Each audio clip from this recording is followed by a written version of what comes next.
Well, good morning once again to Elevenses. I'm Kevin Williams of Survival Skills Rider Training. It's show number 285. It's Sunday, the 6th of November, the night after Guy Fawkes Night, and it is a wet and horribly miserable morning out there today here in London. I hope the weather is rather better wherever you are. So, what have we got for you in today's show? Well, we'll be talking about Livewire's financial difficulties. A Dunfirmline man has been fined after he pocketed the cash that was given to him to make a bike purchase and then deliver it to the new owner. Fake highway code books are on sale, which is a fairly remarkable story, I think. Colombia has mandated ABS in an attempt to drive down bike crash rates. We'll take a look at two interesting new products, a jacket that is made from recycled plastic bottles and biodegradable body armour. As we hit the motorcycle show season, we'll take a quick look at the Rex model from Mack Motorcycles. MV Agusta and KTM have agreed a strategic cooperation, and Triumph have revealed their Moto2 branded 765 triple. And finally, today's discussion point, I'll be asking the question, how do you know your riding limits until you actually exceed them? It's a question I can't answer for you easily, which makes that statement about knowing your limits rather a difficult one to put into practice. So settle yourselves down for the next 30 odd minutes whilst I go through these stories. Don't forget, if you have a question, a comment, anything you would like to ask, do fire away. I will try and respond during the show if I possibly can. If I can't do it during the show, I will do it afterwards. And hopefully all the audio and everything is going out nice and smoothly this morning. We did have a couple of issues over a couple of weekends last month, but hopefully that's all been fixed. Christine has looked in and said good morning. Hi Christine, nice to see you. Right, okay, first thing, a quick reminder, don't forget the Survival Skills Sights Are Being Seen presentation. It's going to be the full on look at the whole of the Sights Are Being Seen issues, and that's going out on Wednesday the 7th of December at 8 p.m. Tickets are a £5 over there. You can get them from the link which is actually in the preamble to the show, but I'll just pop it up again once more so you know where to go. The Sights Are Being Seen is the project I've been working on since 2012, so a decade now, in fact.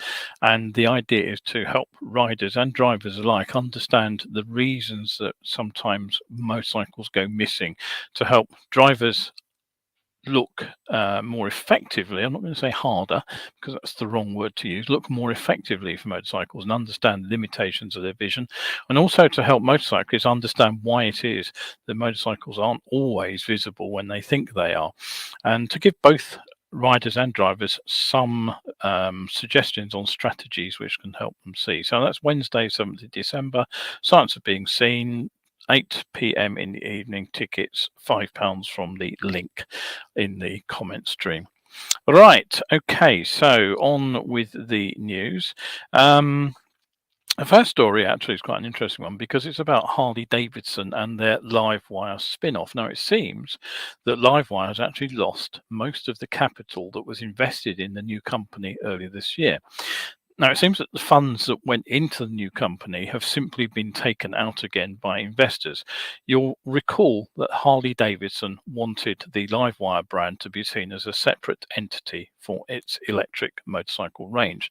Now, the actual financial details of this story are way outside my area of expertise, obviously, but it does appear to be connected, from what I can work out, with Harley Davidson's decision to secure funding by creating what is termed a special purpose acquisition company. And they did that by merging with another company called AEA Bridges Impact Corporation on the 27th of September. Now, I did mention that one in the Elevenses of that weekend. Now, it seems that originally $400 million was put into the new company by investors, but of that amount of money, 370 million has now been withdrawn again. And this may have something to do with Livewire falling well short of projections for the sales of public shares. Now, this was expected to bring in another $545 million, but the public share sales were actually below that at just 294 million, so rather short of what they were looking for. And the result is that if you combine the lack of share sales and the withdrawal of the investment capital, Harley Davidson now has a huge hole in its expected funding. So Harley initially invested $100 million into Livewire, but they've been forced to plow in another 100 million. So Harley Davidson, of course, as you probably know, is under relatively new leadership, and it has been moving towards a new range of petrol-engined bikes. There is the high performance 1000cc engine, which is it's a 1200, isn't it? Which has appeared in the Pan American, for example, and there's also an 800cc version of that engine. But the move towards new leadership was actually precipitated by some poor financial results in the previous few years. So it's undoubtedly a difficult time for motorcycle manufacturers worldwide, as the transition is being made from internal combustion engine to electric vehicles. But Harley Davidson's reputation is built on their thundering V-twins, of course. And so my fear is that their ability to transition their aging buyer demographic to something electric is going to be tougher than most. It's possible that they would have taken less risk with actually a cheaper, lower powered machine, but then it clearly wouldn't have been the flagship Livewire 1 model that they wanted to launch. So maybe they have realized this. Maybe that's why the US brand Harley wants some separation from the parent brand to the Livewire subsidiary. We've already seen the lower powered, less expensive Del Mar bikes. I mentioned those in an ELEVENSES some months ago. So maybe just possibly there's an inexpensive electric commuter machine of the sort that we've become more and more used to seeing as an electric motorcycle offerings from a lot of companies. India and China are mentioned regularly. Maybe Harley do have something in the works which they are ready or will soon want to put to the market, but not obviously under the Harley name. So a lot of speculation there. I don't know the answers to that. That's a story I think that will run and run. And Sue's looked in and says the audio is fine. Thanks for letting me know that, Sue. Cheers. Now, over the 2.5 years or so that I've been running ELEVENSES, I've covered quite a few bike theft stories, and they range from the opportunist, push it round the corner thieves to organised groups targeting advertised events. We saw that at the biggest ever women's motorcycle meetup just recently. But this one is a new one on me. The man didn't steal the bike so much as pinch the money that was supposed to pay for one. Now, this happened in Dunfirmline, where Robert Chubb came up with this scam to collect and deliver a motorcycle to a buyer in 2018. The 49-year-old duly collected the cash to take to the bike purchase with the intent of delivering it to the new owner, but he falsely claimed that he had been robbed at a lay-by and that the cash had been stolen. Now, he was found guilty in court just the other day, fined £500 and ordered to pay £2,000 compensation. I have to say, it always amazes me that how trusting people are when I read stories like this.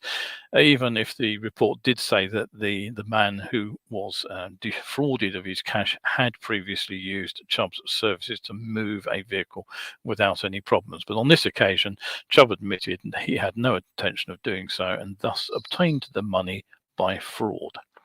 Now, if you want another interesting money-making scam, it appears that there are fake copies of the highway code being sold. The Driver and Vehicle Standards Agency, the DVSA, is currently investigating and taking action against what they describe as unscrupulous sellers of a fake version of the highway code. The press release says that there are errors in the fake versions that could potentially put road users at risk of breaking the law or, even worse, having an accident. As well as this, it could cause failure failure in both theory and practical tests. Now, at the same time, it claims that the selling of counterfeit books containing unlicensed intellectual property breaks copyright laws. Now, I am at a bit of a loss to understand how a book that has presumably been copied directly from an original could have errors, unless, of course, they have been copying and selling an older version of the Highway Code where some of the rules have changed, as we probably know, in the very latest version. Now, the press release says that the easiest way to spot a fake is to look for some key differences. It says, compare the barcode. The official copy has an ISBN number above the barcode. The logos on the fake version are slightly pixelated, and the official version of the Highway Code has a matte cover. The fake version has a glossy cover. So now you know. Given that the whole Highway Code, though, is now online, I wonder how many copies of either have actually been sold in paperback format. I can't imagine this is a major money-making scam. Good morning to Kevin, who's looked in too. So don't forget, if you want to catch this show live, it does go out on Wednesdays and Sundays. Hopefully it goes out live. Occasionally it goes out as a recording, and very, very rarely I do miss a show because I have other commitments. But twice a week you should be able to get Elevenses at 11 o'clock on Facebook or on YouTube.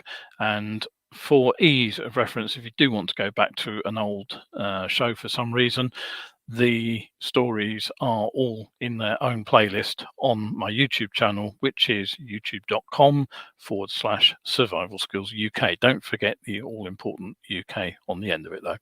Right. Okay. So something that probably slid past most people's awareness is that last month an action plan to cut motorcycle-related deaths and injuries was launched by the World Health Organization. Now, it comes as a handbook, basically, that any nation can use to create their own plan to tackle the issue of motorcycle crashes. Now, getting riders to wear approved helmets is actually seen as the easiest way to reduce fatalities. And of course, in many countries, there are no helmet laws, or if there are, they're not enforced, or the helmets themselves are substandard. Now, decent protective clothing is another important way of reducing injuries. Particularly, it prevents a lot of abrasion injuries, which can damage not only skin, of course, but also the muscle underneath the skin and even the bone beneath the muscle. So decent protective clothing, decent helmets are all good ways of reducing injury post-crash. But note the post-crash. Of course, ideally, we'd not be falling off in the first place. Now, I know in the UK that ABS is regarded with some suspicion by certain groups of riders who claim it takes away control. But the reality is that anti-lock brakes allow both unskilled and skilled riders who've been taken by surprise to retain control in a situation which would otherwise cause a skid, from which the likely result is a crash or a collision. And actually, I'll be talking about that right at the end of the show in my discussion point, so stay tuned for that. Now, there are still people who genuinely believe that they can lay a bike down to avoid a crash. I heard that when I was learning to ride. I still hear it now, rather a long time after I first got onto two wheels. But the truth is, if you fall off a motorcycle, you will slide further and faster on the ground than you will if you stay upright using the brakes. And that's particularly true if it's wet. Go and watch some of the crashes involving riders in races where they actually slide down what you would think would be highly grippy tarmac, and they slide for miles on a wet surface. Basically, they're just aquaplane along the surface. So staying upright and braking is definitely a plus point. The second objection is that some of the very early tests on ABS suggested that, in fact, a good rider could just about outbrake the ABS systems. But the fact is that the average rider rarely gets close to the threshold for activating the ABS system, and in fact would actually take 50% more distance, roughly speaking, to stop than the rider who just hit the brakes hard and activated the ABS immediately. So whilst most of us really need to learn to brake hard enough and trust the ABS to work, the fact is, if you are unskilled, the ABS, you'll probably brake better than a skilled rider who's trying not to trigger the ABS. So, not surprisingly, ABS is being mandated in more and more countries. The latest is Colombia, where powered two-wheelers serve as basic transportation for millions. Now, obviously, it's a nation in the middle of the Andes. It has a lot of steep hills and mountains. It has particularly rainy weather and unpaved roads in certain circumstances. So it creates a lot of challenge for motorcyclists. And with this in mind, the Minister of Transportation, one Guillermo Gonzalez, he signed into law mandatory new safety measures for motorcycles to be sold in that country. Now, after a period of time to adjust, importers and manufacturers will only be allowed to bring in bikes with ABS if they are over 150 cc's or 11 kilowatts in power. They must have ABS fitted, and they must be a certified ABS standard, either to United Nations standards or the US Federal Motor Vehicle Safety Standard. Now, smaller motorcycles, so basically mopeds and lower powered motorcycles, may alternatively use combined braking systems. It does say for a time. CBS, as you probably know, distributes the brake pressure to both wheels, regardless of which lever you use. So it compensates for the frequent bad habit that inexperienced riders often have of applying too much rear brake and locking the rear wheel. And again, I'll be talking about that particular issue. It's often a fear of braking hard with the front brake too, which results in this problem and inadequate stopping. But as far as I can see from the proposal, there's no trickle-down effect proposed. So there's no allowance for older machines to stay in the vehicle pool. It does appear that from 2027, all motorcycles 125 or larger must be equipped with ABS. So basically 5 years from now, riders who are riding a non-ABS machine, it looks like they will have to replace it. And again, all the smaller bikes must have either ABS or CBS. It looks like there may be an exemption for classic machines. There is for competition machines, but it does look like ordinary riders will have to upgrade.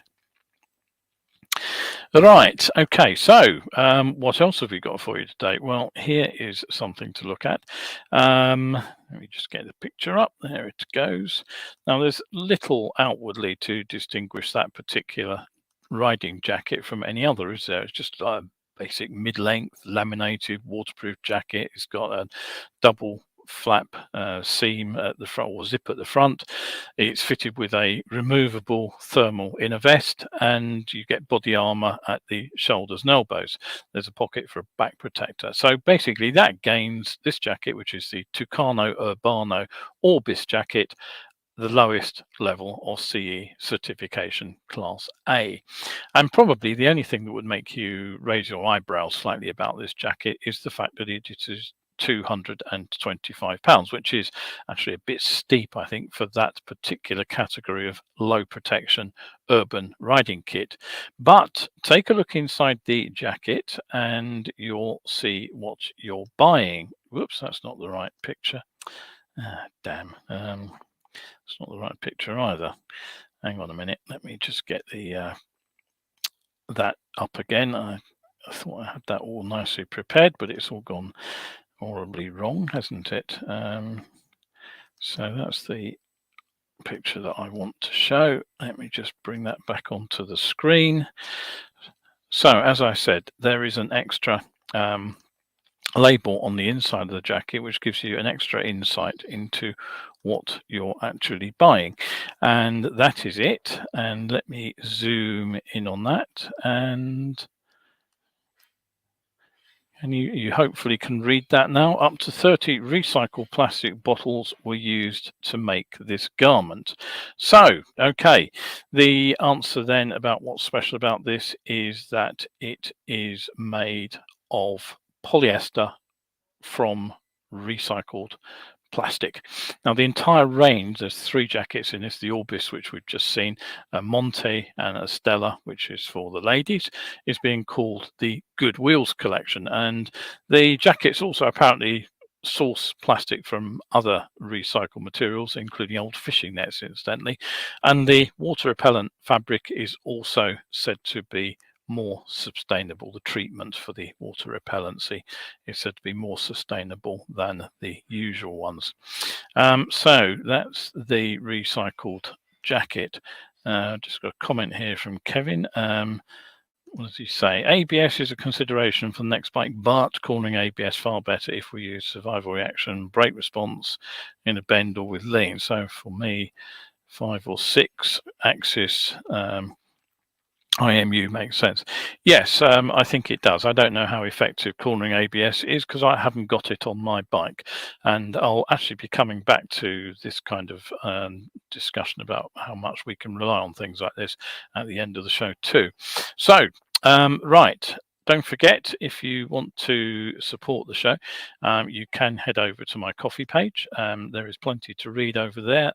A £3 cuppa will actually buy you a month's access to well over 800 better biking articles. So it really is worth your while popping over there, having a look. There's plenty of free stuff to read anyway, but do go over there, have a look. All the Facebook articles I've written from 2014 to 2022 inclusive, bar a few from 2020, are now up on that site, and I will try and get the others up at some point when I get a moment.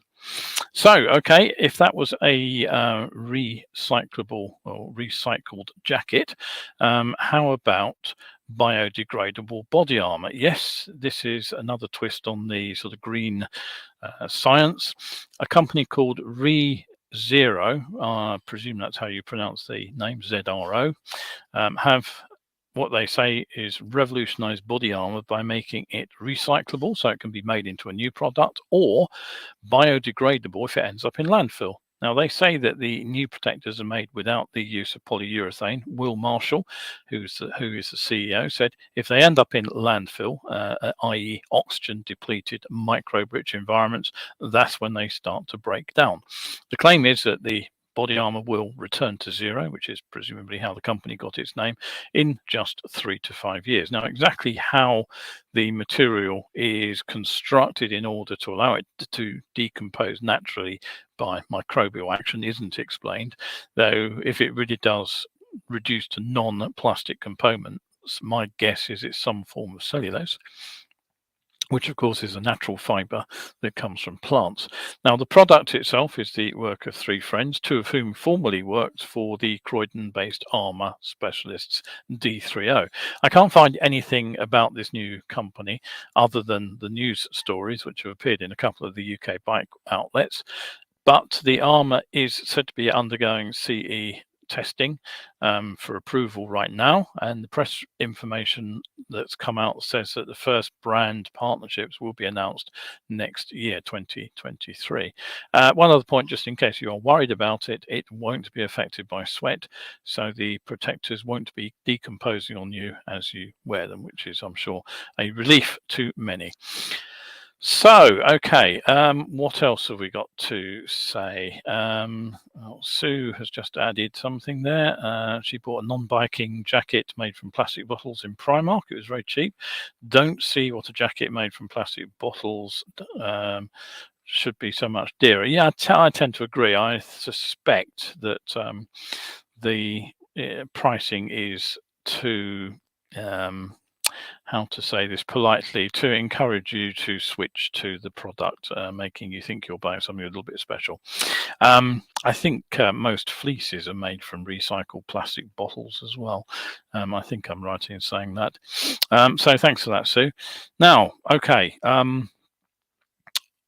With just 2 weeks to go to the big UK Birmingham Bike Show, there's still not much news on new bikes. Now, the Hesketh 450 single I mentioned several months back is getting a lot of cover online. You can find out that if you go and look at, I think it's Bike Social, got a good write-up on it. But about the only new machine that I've actually seen is it's from the Worcester-based Mack Motorcycles, and it's called the Rex. Just let me get the picture for this up on the show.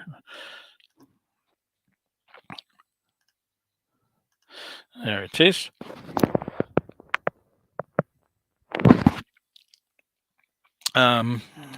So that is the Ruby. I'm just confused myself here with the story. So yes, that's the Ruby. Now this is the bike they've been producing or talking about for a couple of years. It's powered by a 52 horsepower 600cc single cylinder motor. If I just zoom in on that, the engine is built by SWM in Italy, and it's based on an original design that was made for Husqvarna. The tubular steel chassis wraps around the engine. You can see that quite clearly because there's a remarkably little bodywork to hide it. Straight push monoshock rear end. You do get decent quality suspension either end, and the bike gets wire wheels and decent stoppers. So the quality of the machine doesn't look too bad, although personally, the Husqvarna motor never did actually offer the promise of long life. But what's the new rec got that the Ruby hadn't? Well, there's the picture of the two bikes side by side, and basically the answer appears to be that it is more upright handlebars on the new machine. If I zoom in slightly, you'll see that one bike has drop bars on the right, and on the left you have a pair of sort of fairly conventional handlebars. The manufacturers actually say that the cables on both bikes are long enough so that the bars can be swapped between bikes. So you could, in theory, if you bought two lots of handlebars, actually turn your bike into the upright riding position from the clip-on riding position and back and forth, depending on what you wanted to do with the bike. Maybe you want to go and do a track day on it, but personally I can't think of anybody who would bother to do that. But if you want a motorcycle assembled in Yorkshire, then maybe this is the bike for you. Just one hitch at the moment. It does seem to be yet another motorcycle which has been launched without actually being available, and there's no word I can see on price either at the moment. Now, as I talked about on a number of occasions, it does seem to be a period in which we're going to see sort of new boots and panties on motorcycles rather than new models. And this time it's a Triumph. We've seen their chrome range. This particular model is the limited edition version of the Street Triple, which celebrates their continuing role as engine supplier to the second tier of GP racing. And the bike was duly unveiled at the Valencia MotoGP. Now, essentially, what you're looking at is a Street Triple Moto 2 edition, and that itself is a version of the 765 Street Triple RS, which is itself a bike which is a significantly upgraded version of the Street Triple R. I wonder what the Street Triple without an R is. Probably there isn't one. But anyway, the Moto 2 and the RS both get an updated engine over the R. It now puts out just over 128 horsepower, apparently. You get revised steering geometry and a 5-inch TFT display, which incidentally brings it into line with a typical Chinese machine these days. So the R version, the base model, has to make do with what are described as multifunctional instruments with a TFT display. The Moto 2, of course, gets a special paint job. It gets fully adjustable track-ready O-lins, front and rear, Brembo Stylema brakes, carbon bodywork, and clip-on bars. And I nearly forgot, you also benefit from a Moto 2 branded startup screen on the TFT dash. I really can't wait. But there is plenty of manoeuvring around who owns this and who builds that. Now, a week ago, I reported that KTM and CF Moto machines will be side by side on showroom floors as the Austrian company's Pira Mobility has taken on a distribution deal to showcase the motorcycle range from the Chinese giant Lonsin Motor Company. And this time it's Italy's MV Agusta and KTM agreeing through their parent company, Pira Mobility, to carry out what's described as strategic cooperation. So it appears, after the announcement on Thursday, that KTM will take over the purchasing and provide MV Agusta with supply chain support, and it will partly distribute its product range, MV's product range, via Pira Mobility's worldwide distribution network. So I assume that probably implies that MVs will appear in KTM dealerships too. And the Austrian manufacturer has actually taken a 25.1% stake in the Varese based MV by way of a capital increase. But it's no great surprise because it all revolves around Longsin. Now, MV and Longsin entered into what they called a long-term strategic partnership back in 2019. And that was due to bring about the development of an all-new MV Agusta motorcycle designed in Italy, built in China to make the MV brand more accessible to emerging markets, particularly in Asia. And this range, which was expected to be between 350 and 500 cc's, was supposed to appear last year. I assume that it's been delayed by the pandemic shutdowns, although the Lucky Explorer project did produce a 554 parallel twin in Adventure Bike guys. So MV's Varese Development Centre was available to help Longsin develop their Vosges range of motorcycles. So Longsin KTM are already partnered with Longsin developing their bigger CF Moto range around modified KTM engines, and they're now selling alongside KTM's in Europe, and they build smaller badged engine bikes for KTM, the banner in Asia.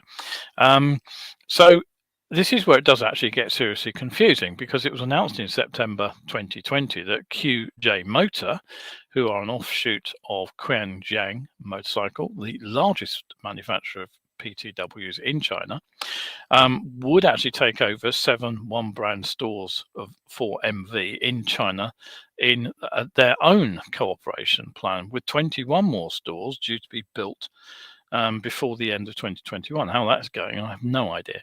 And Benelli, you'll know as another Italian brand, is actually part of Quanjiang's portfolio. And the four-cylinder motor in the current Benelli is said to be the one out of the MV. So, confused? I certainly am. I hope you can make some sense of that. And all right, we'll head on to today's discussion point. And after all that, now I mentioned the problems of ABS and crashing and combined brakes and in Colombia a moment ago. But how do we actually know where our limits lie?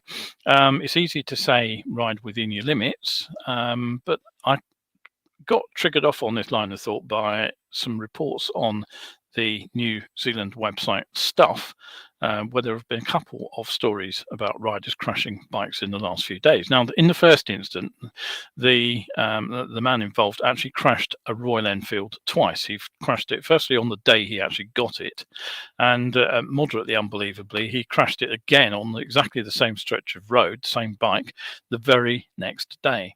Now, on the Wednesday, he was treated at the scene for minor injuries, and there were no reports of any damage to the motorcycle. On Thursday, he wasn't so lucky. Emergency services once again attended. This time he suffered moderate injuries and had to be taken to Dunedin Hospital by ambulance. Now, I've no idea, obviously, how much experience this particular rider had, or what his training had been like. It's true that training in New Zealand isn't quite as thorough as it is here in the UK.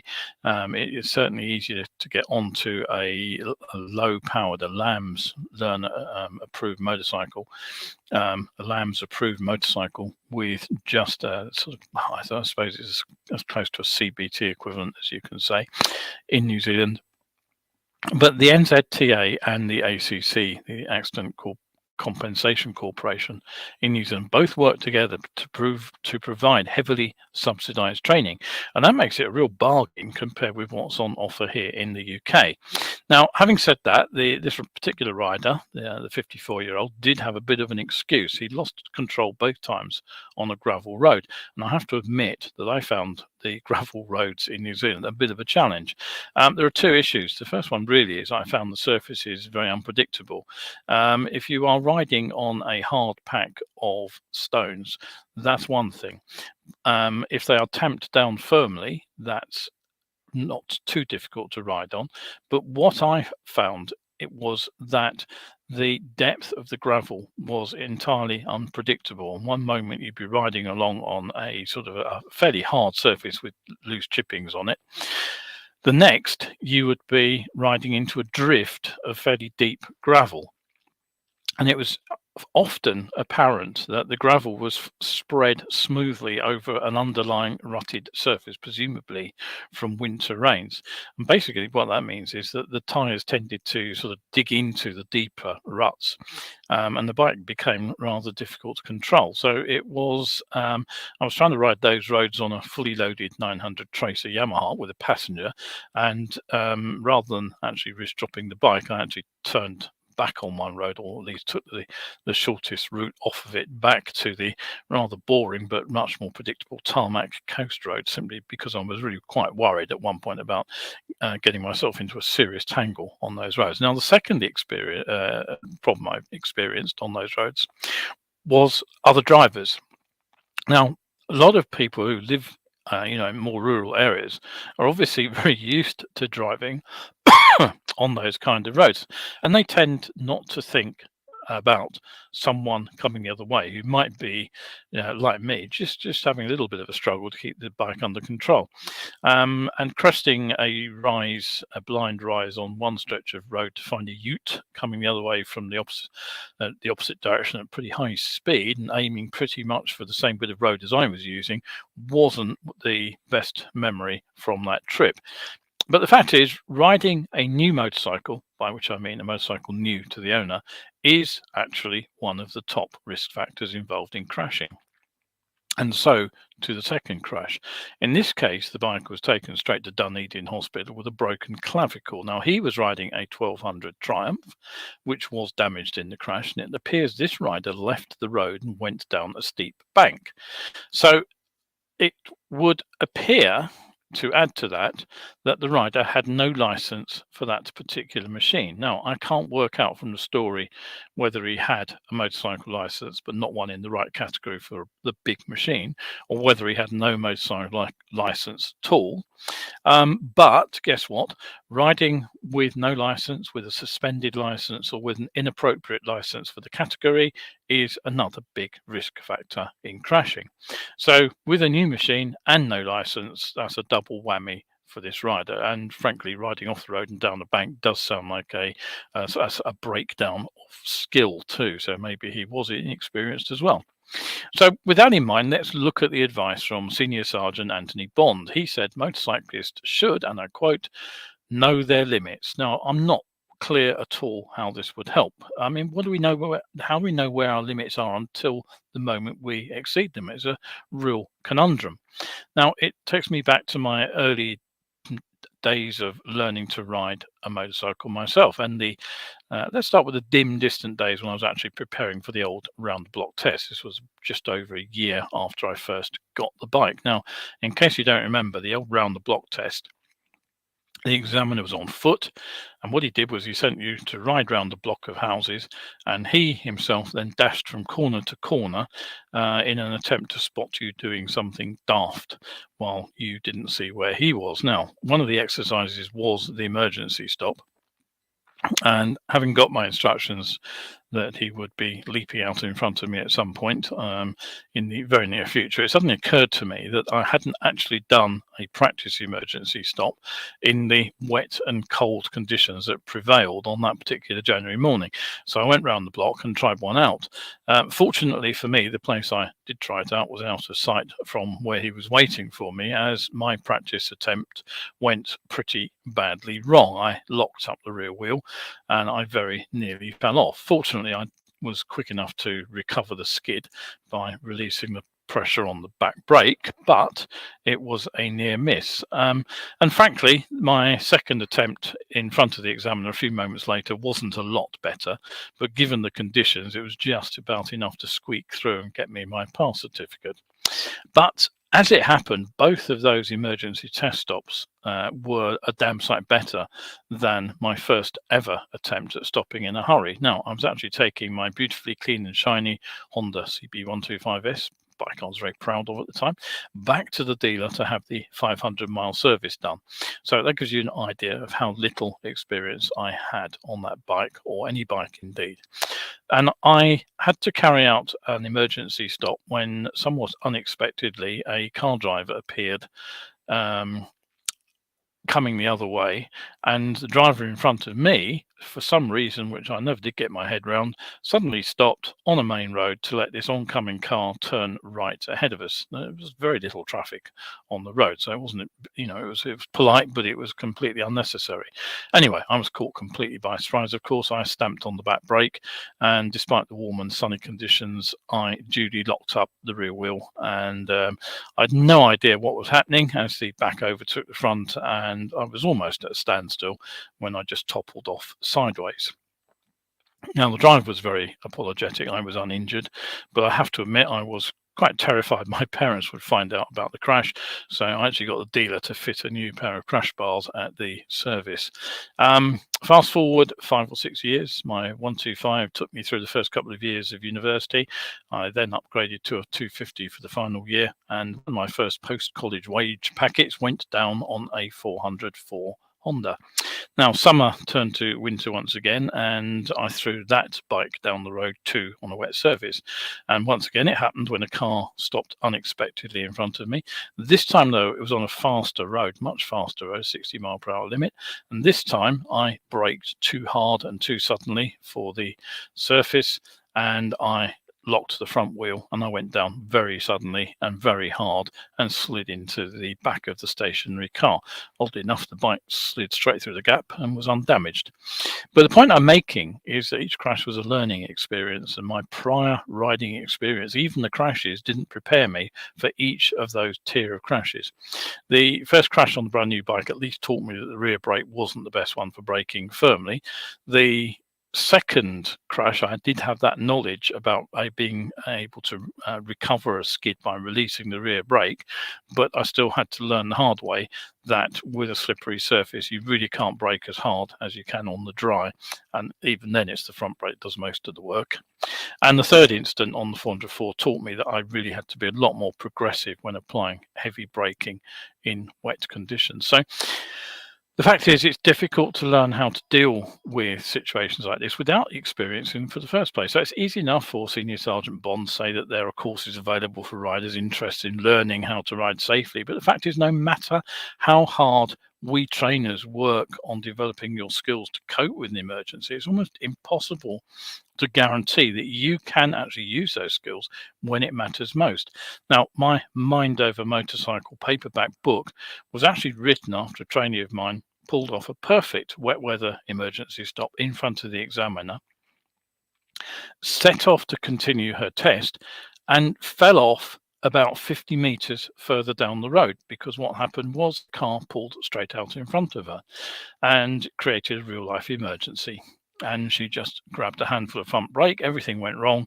She fell off. Now, fortunately, she was only bruised and the bike only broke a brake lever, and she did actually pass the test with flying colours next time around. But why did she crash? Well, simple.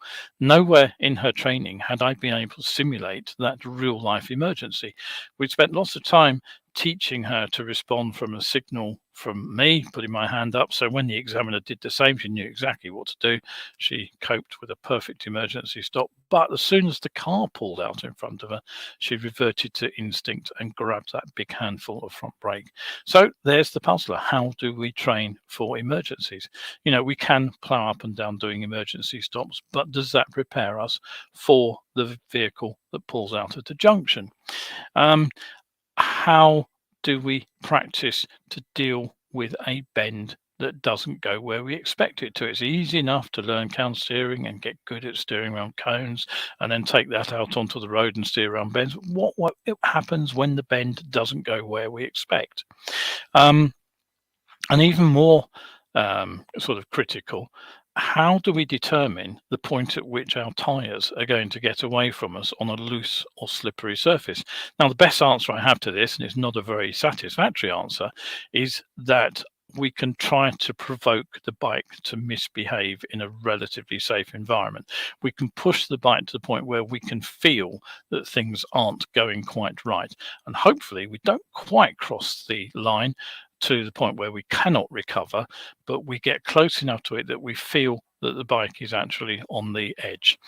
But basically, if we do crash, we're likely to damage both ourselves and the bike, even in a safe environment. So it's not surprising, is it, that hardly any riders actually do go out there and do things like practice locking the front wheel deliberately, something I learned to do as a courier after I'd had several crashes with the front brake lockups when I was working. I just literally went to a car park, ploughed up and down for an hour, braking harder and harder and harder until I could lock and recover a front wheel skid at will. And that was quite a learning experience, actually.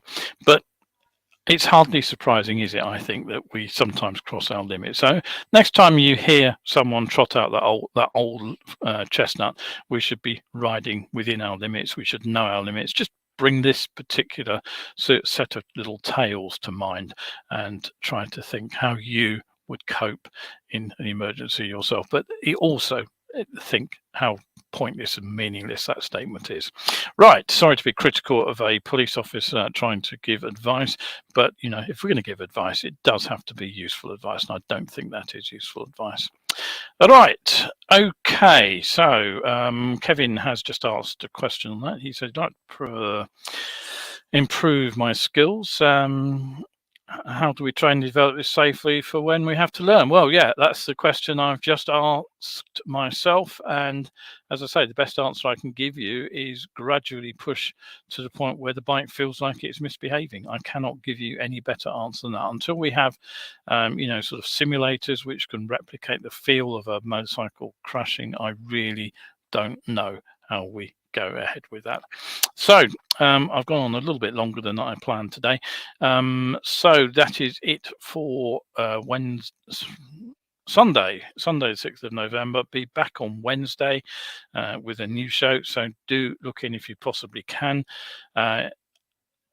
I've already mentioned the next live webinar, which will be Science of Being Seen on 7th of December, Wednesday, 7th of December as well. So just under a month away for that. So do look in for that one if you possibly can. So that is it from me, Kevin Williams of Survival Skills Rider Training. If you are out there today, and as I say, right now in London, it looks like a fairly miserable day, so I suspect most of us will probably be staying in. But if you do venture out, make sure you stay shiny side up. Thanks for watching.